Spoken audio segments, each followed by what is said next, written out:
இப்போ வந்து ஒரு டீச்சிங் வீடியோ என்னன்னு சொல்லி கேட்டோம்னா, காலை மற்றும் மாலை வேளைகளில் வந்து வானம் ஏன் சிவப்பு நிறத்தில் காணப்படுது அப்படின்னு சொல்லி ஒரு கொஸ்டின் சயின்ஸில் வரும். ராமன் எஃபெக்ட்டுக்கு அப்படியே ஆப்போசிட்டு. ராமன் எஃபெக்ட் என்ன சொல்லும்னா, வானமும் கடலும் ஏன் ப்ளூ கலராக இருக்குது அப்படின்னு சொல்லும்.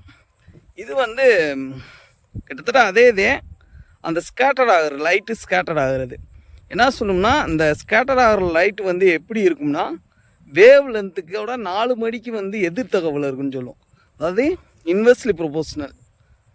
இந்த லாவோட மேத்தமெட்டிக்கல் ரெப்ரசன்டேஷன்ஸ் எப்படி இருக்குன்னா 1/λ4ன்னு வரும். நமக்கு தெரியும் வேவ் லென்த், அந்த விசிபிள் ரீஜனோட வேவ் லென்த் என்னன்னா 450 to 750, அதாவது 450 to 750 நேனோமீட்டர் இந்த ரேஞ்சில் இருக்கும். So VIBGYOR violet blue indigo ரெட்டில் வந்து முடியும். அப்போ ரெட்டுக்கு வந்து இருக்கிறதே ஹையர் வேவ் லென்த். இந்த விசிபிள் ரீஜனை கம்பேர் பண்ணுறப்ப ரெட்டுக்கு வந்து ஹையர் வேவ் லென்த். இதோட மேத்தமெட்டிக்கல் ரெப்ரசன்டேஷன்ஸ் எப்படி இருக்கு? 1/λ4 1/λ4 இருக்கு. ஸோ அந்த விசிபிள் ரீஜன்லேயே அதிகமான வேவ் லென்த் இருக்குது ரெட்டுக்கு தான்.